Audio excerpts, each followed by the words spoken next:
예, 시장 현황 시작하겠습니다. 오늘 하락 종목수가 좀 많았고요. 시장이 좀 많이 낙폭을 좀 확대해서 코스닥 같은 경우 1.38%, 코스피 1.6% 좀 하락하면서 마감을 했고요.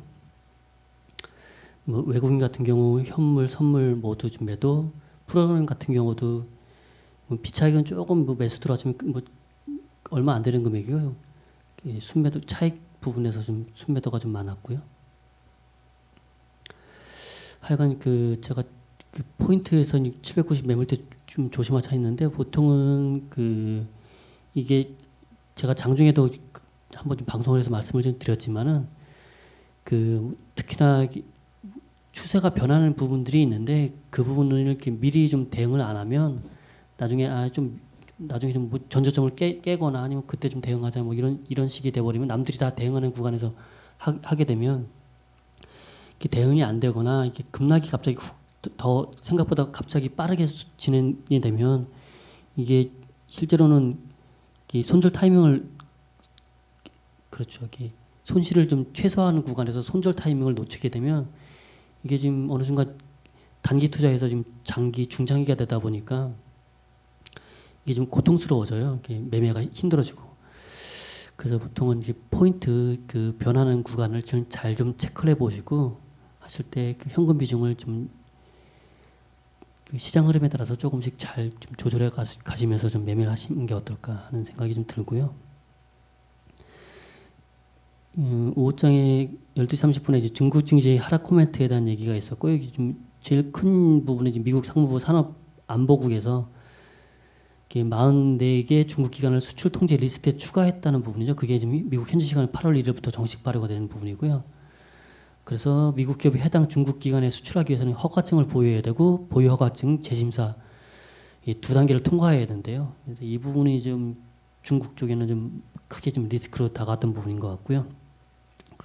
그래서 이제 위안화 약세는 계속 지속되는 부분이고 이 무역 분쟁이 이제 실질적인 호전이 나타나거나 또는 인민은행이 환율 시장 개입을 하지 않는 이상 위안화 약세는 계속될 가능성이 높을 것으로 판단된다.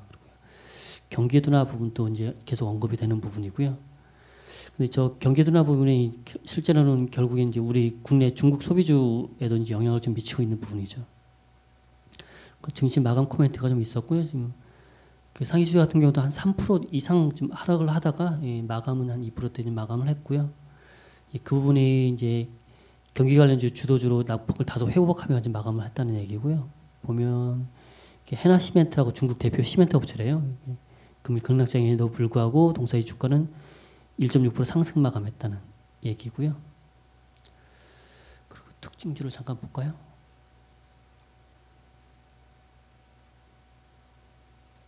오늘의 특징주를 보시면 전기차 관련주 부분하고요. 어차피 저 전기차 관련주 테슬라가 좀 시간에 좀 10% 이상 올라온 부분이 있겠죠. 그리고 자율주행차 선도사업 부분도 있고 아까 법안 상정했다는 부분, 제지 관련주, 일회용 플라스틱 사용 규제에 따른 반사이익 기대감이고요. 삼성 AI 관련주, 알루미늄 관련주, 화장품 관련주들 이 부분은 차익 실현 매물, 이런 이슈 종목들이 좀 있었고요. 지금 유럽하고 시장을 좀 잠깐 좀 볼까요?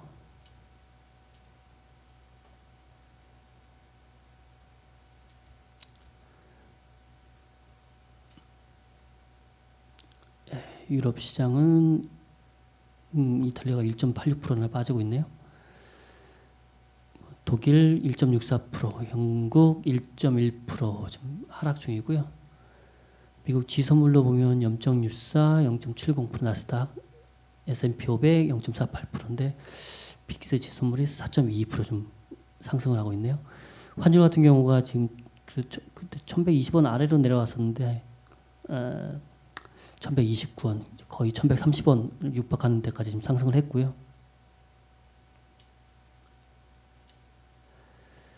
내일의 이슈는 딱히 큰 이슈는 잘 눈에 안 들어오고요. 이런 뉴스들이 있고요. 영란은행에서는 금리를 0.75%로 결정을 했고요. 모의 투자 스토리 좀 넘어갈게요. 잠깐만요. 아니다. 다른 코멘트를 말씀드려도 넘어갈 뻔했네. 하여간 내일은 일단 코스피는 추가 하락시 2250에 대한 지지를 좀 확인해야 될 것 같고요. 코스닥은 770에 대한 지지. 결국 그 코스닥 같은 경우는 그 장중에는 주봉 흐름을 좀 깼다가 그 주봉 위로 아래꼴이 나면서 일단은 좀 주봉에서는 양봉 흐름이긴 한데 그래도 좀 지켜봐야 될 자리 같고요. 그래서 추가 하락시는 770 지지를 좀 확인하면서 좀 천천히 봐야 될 구간 같습니다. 모의 투자 스토리에는 오늘 얘기할 종목은 세 종목이고요. 이엠텍 같은 경우는 어제 그 KTNG 레포트를 보면서 이렇게 전자담배 성장 속도 둔화에 대해서 좀 언급이 됐었잖아요. 그래서 좀 갸우뚱했었는데 오늘 그 영향인지 아니면 시장 영향인지 모르겠지만 2분기 실적이 좀 생각보다 안 나오는 건지 하여간 오늘 좀 이 부분 전자담배 기대는 유효하나 이게 KTNG 어제 봤던 레포트고요.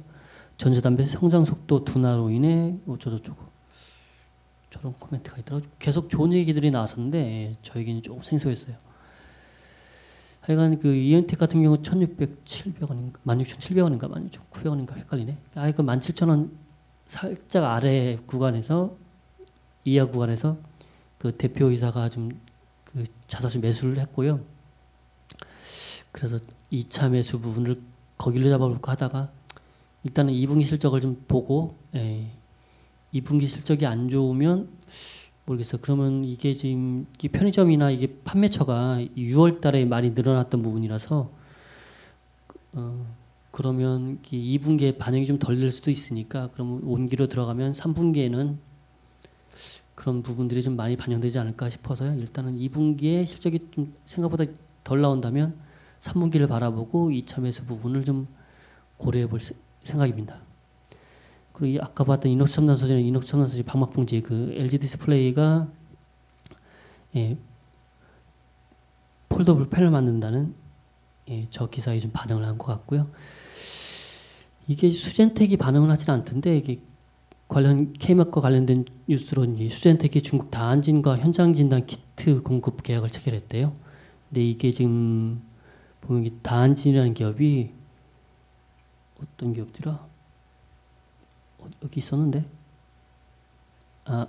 다태는 다한진의 현장 진단 사업 분야 자회사로 이번 계약을 통해 어쩌고저쩌고 있고요. 이 다태는 기업이 작은 기업은 아닌가 봐요.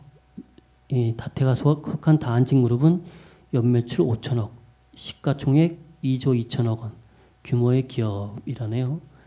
중국 내 분자 진단 분야 절대 강자로 평가받고 있다. 이 수젠텍 같은 경우는 이 K맥 바이오센터를 인수하면서 지금 이렇게 써 있는데 이게 실제로 지금 코넥스에 상장이 돼 있고요. 그래서 전환수가 있어서 반응을 하나 했더니 잠깐 그 시간에 봤는데 뭐 반응은 없더라고요. 마이너스던데.